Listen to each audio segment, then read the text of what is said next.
Boys and girls. So, napalipad kami ni Nigel. Yan. Dito kami sa may malawak na palayan. So, ito yung mga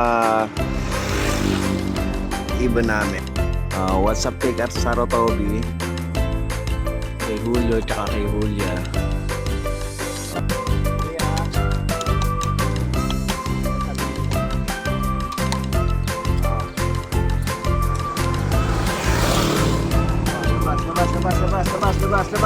Labas.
Good morning, boys and girls. So, may good news tayo. Nakauwi si Julia.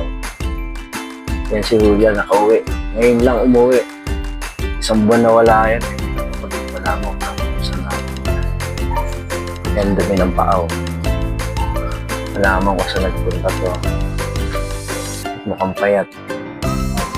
Mamaya, check natin kung anong condition niya. Ito yung mga natin. Si Popoy at si Basha. So, wala yung lungkot natin kasi doon si Julia. So, mga isang linggo na ito makakabalik na tayo sa training. Wala pa tayong video sa mga pangarera natin kasi medyo nakakalungkot niya eh. Wala kasi yan si Julia. Pero ngayon dumating na siya. May kasama na ulit si Julia. So, paano guys? Balitaan ko ulit kayo. Ito nga pala sa Rotobi. Pinatuloy na ako maulit. Nakawalan ko yun. Dalawang araw ko po. Umuwi rito buto na dito. So, update ko kayo ulit sa mga iba pang darating na training natin kasi sila. Pero kondisyon ko muna. Bye-bye! So, yan nga siya. Nahihiwalay na natin. So, nahihiwalay natin siya ng bawang. Tingnan yung dungo sa baw. Malamang na kulong to, nadakma to, kaya pumasok sa kulungan ng iba.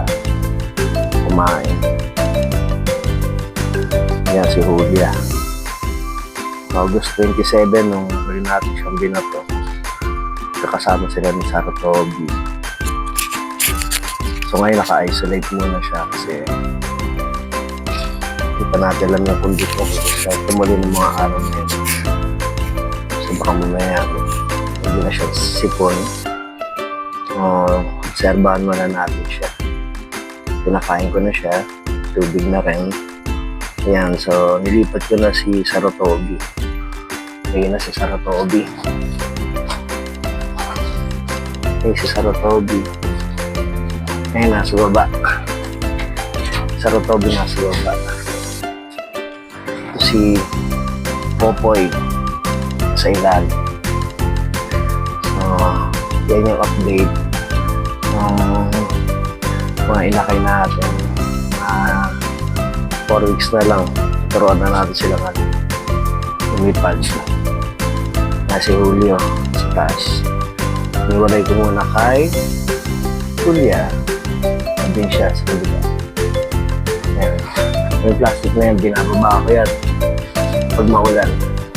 Pero pag maaraw, tinataas ko para hanginan sila. Ayan. Ayan sila. Update ko ulit kayo. Kung kailan sila yung ibabato si Julio at si Julia, wala pong leche. Pero at least maganda yung endings kasi kahit nawala siya ng matagal, alam niya kung paano i-edit. So good job pa rin. Paano? Bye-bye!